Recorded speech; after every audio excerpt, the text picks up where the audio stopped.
everybody, welcome to the garage. Welcome to the court of public opinion.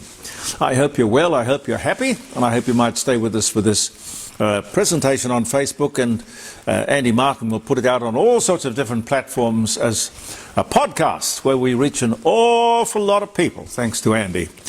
AI is taking over. I'm convinced. What's real and what's not real? What can you trust? I don't know. You can trust this. This is real. You couldn't make this up. You couldn't. No way. The coldest November in a long time.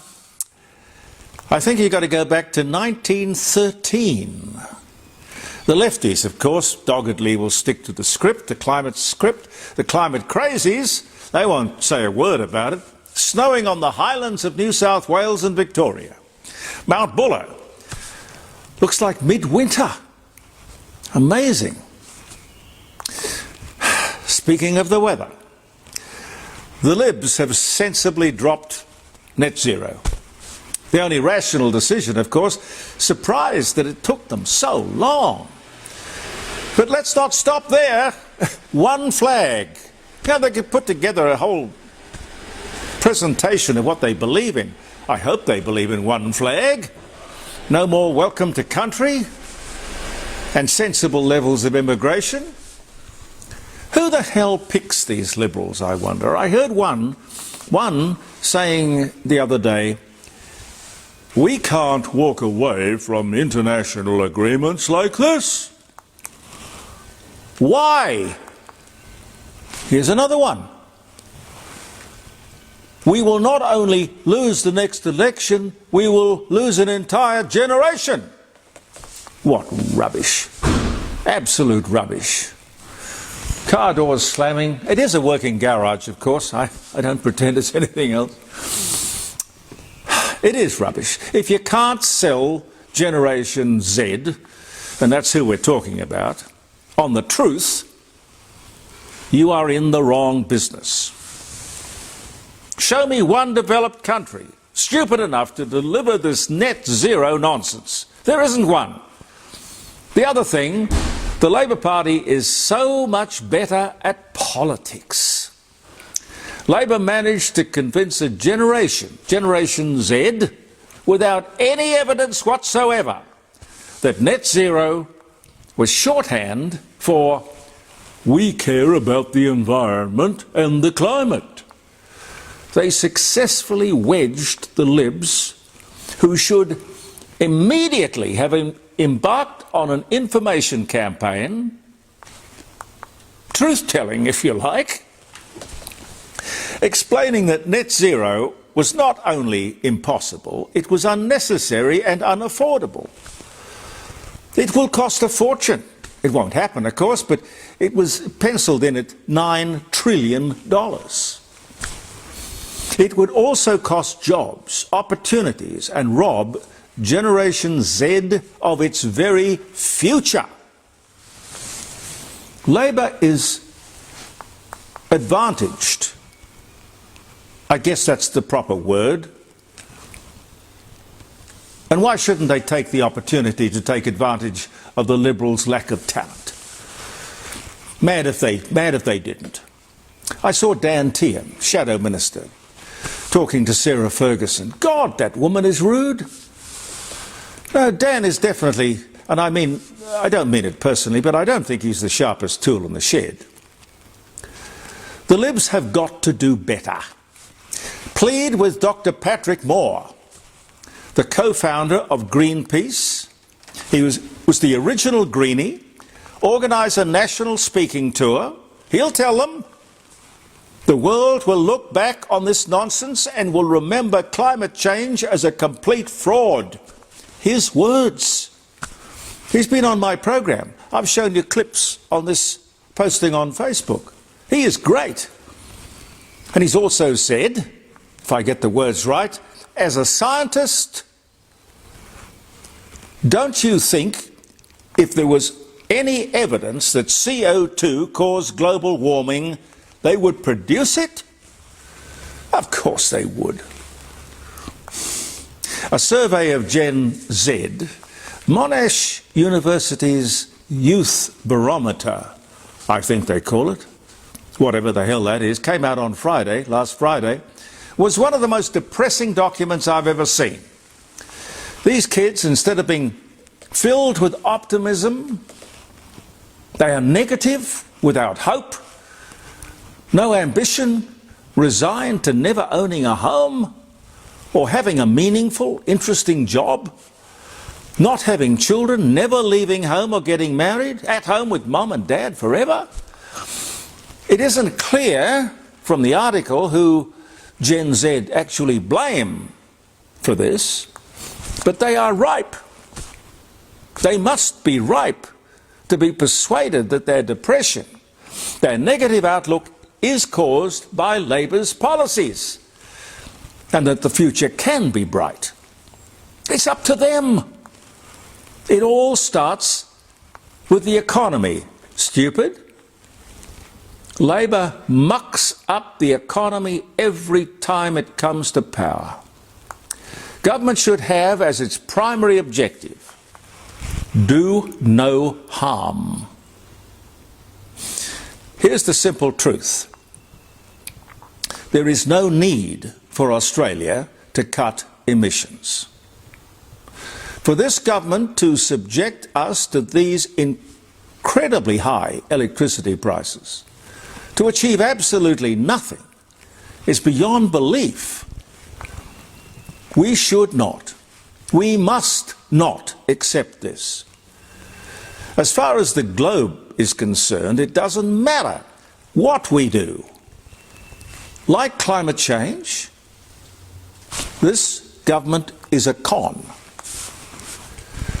I was watching Albo on the weekend. I reckon he knows he is in trouble. He's got a very acute political antenna. The high cost of electricity results in higher costs across the board, and people vote with their hip pockets. And make no mistake, Labour's energy policy, renewables, is the cause of the high cost of electricity and the high cost of living. Put that with Labour's immigration policy and they have a serious problem. In my view, they never should have been re-elected, but I think I've said that to you before. But I think the Libs lost the election. That was Peter Dutton. Pure and simple. But for the next election, 2.5 years away, with the right leader, I think we'll see the end of Labour for the foreseeable future. The Liberals say scrapping net zero will result in cheaper electricity. I personally believe that, but that's what the line was. The Liberals say scrapping net zero will result in cheaper electricity. The ABC asks, how? How?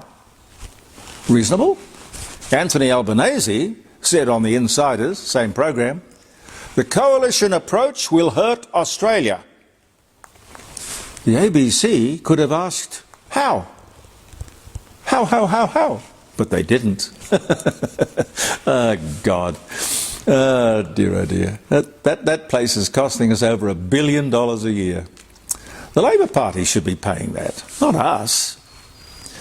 Apart from destroying the environment with millions of acres of solar collectors and hundreds of thousands of shockingly ugly wind turbines corrupting the landscape, collectors and turbines, remember, have a finite life of about 20 years. There is no plan for recycling or disposal. Meanwhile, our competitors and partners are building, guess what? Coal-fired power stations.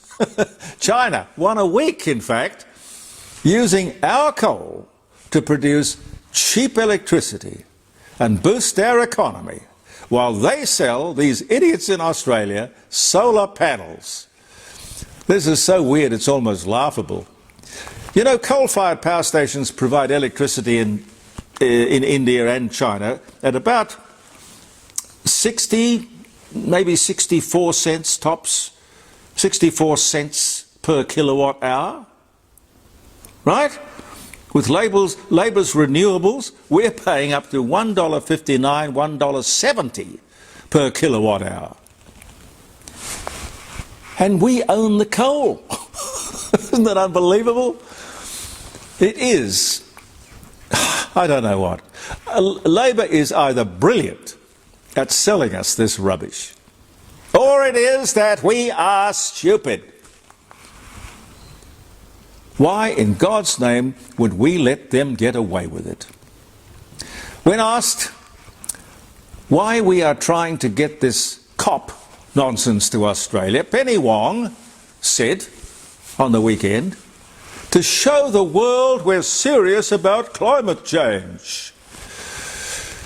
$2 billion to show the world. Bugger the world. Do you think they care about us? What incredible stupidity. And these idiots are running the country. Penny would not confirm the $2 billion price tag, saying, I won't comment on the cost of something we haven't got yet. I won't comment on the cost of something we haven't got yet. What? The cost to the taxpayer is key as to whether or not we should even be bidding. Penny, we have a right to know. It's our money. And $2 billion is not only unbelievable, it's unacceptable. The big emitters, the US, the China, India, they won't have a bar of this COP crap. It's a con. It's been going on for 30 years and has never achieved anything. But if they force the issue and Adelaide wins COP31 at a cost of billions, politically it will be another nail in Labor's coffin. Here we are in South Australia with a state Labor government as well as the federal government. Businesses closing, people struggling to pay their electricity bills, cost of living a constant worry, bankruptcies everywhere, and a government policy that is focused on COP31, football, the gather round, Aboriginal round, and live golf. Good God, may He help us. May He help us. Lot to talk about on Friday, but we'll be back with our Facebook posting on Thursday. We're here for the Rising Sun, 60 Bridge Street at Kensington, and also the great Jim Elder, who's coming up to his last auction for the year. Our wonderful sponsors. Let me wish you a happy birthday if you are having a birthday, or a wedding anniversary, or it's a special day. You remember it for one reason or another. Let's see, we've got November the 18th. Golly. Brooklyn toy maker, Morris Mitch Tom, names his stuffed teddy bear after the US President, Teddy Roosevelt, hence the teddy bear. 1902, on this very day, British General Douglas Haig finally calls off the first Battle of the Somme in World War I. God, that was hell. He only called it off after 1 million Allied soldiers were either killed or wounded. This day in 1916, Walt Disney's Steamboat Willie is released. It's the first Mickey Mouse sound cartoon. Steamboat Willie, 1928. William Tell reputedly shoots an apple off his son's head with an arrow, a crossbow. 1307, we've even got the date. 1307, November 18. God. In Jonestown, see this, I think I was talking to you about Jonestown a few weeks ago. How people get caught up in kind of mass hysteria. Stockholm syndrome, I don't know what you call it, but I relate it very much to this climate nonsense. Somehow these crap artists have managed to convince the world that there's some sort of crisis. And why I mentioned the Jonestown thing, Jonestown in Guyana, 1978, this guy, his name was Jim Jones, he had 918 members of what he called the People's Temple. He convinced them that they should drink poison, cyanide, commit suicide, all of them, to save themselves. And they did. What we see with the climate thing is just on a larger, more dangerous scale. Amazing stuff. 1978, November 18. 226 was the year. We're going back, ladies and gentlemen. Old St. Peter's Basilica was consecrated in Rome, stood from the 4th to the 16th century.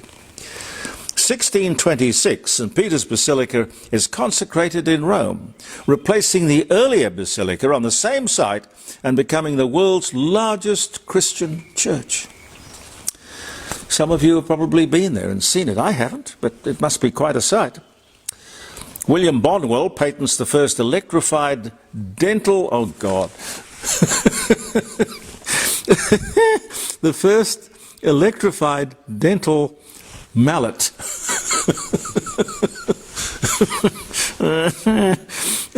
To fill cavities. Oh, God. 1878 was the year. Dentistry has progressed, thank God. James Coburn, American actor, our man Flint, Magnificent Seven, dies 74 years of age. 2002 was the year. JFK sends 18,000 military advisors to South Vietnam, which was the beginning of the Vietnamese War. You know, you get in, and then you get in a little bit further, then you get in a little bit further. Before you know, you can't get out. That was 1961, very early in his presidency. 1959, Ben-Hur, directed by William Wyler, starring Charlton Heston, premieres at New York City. Academy Awards Best Picture 1 year later, 1960, but premieres this day in 1959. Linda Evans, American actress, Dynasty, Big Valley, Beach Blanket Bingo. I missed that one.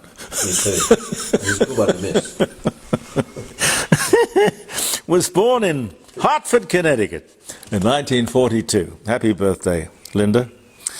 The original Westminster Bridge across the Thames River in London is open at a midnight ceremony. Why midnight? I got no idea. 1750. Larry Pickering, bless his heart, political cartoonist and illustrator, dies of lung cancer. On this day, it was 2018. One more. Alan Shepard, American astronaut and first American in space. He was born in 1923 and he died in 1998, but born this day in 23. Thank you so much, ladies and gentlemen, for being with us in the Court of Public Opinion. Pete's with us, Gary's with us, and I hope you'll be with us on Thursday morning when we have another little look at the news. Then, of course, on Friday, live streaming around the dining room table, jeremycordeaux.com. Believe in yourself, and goodbye for now.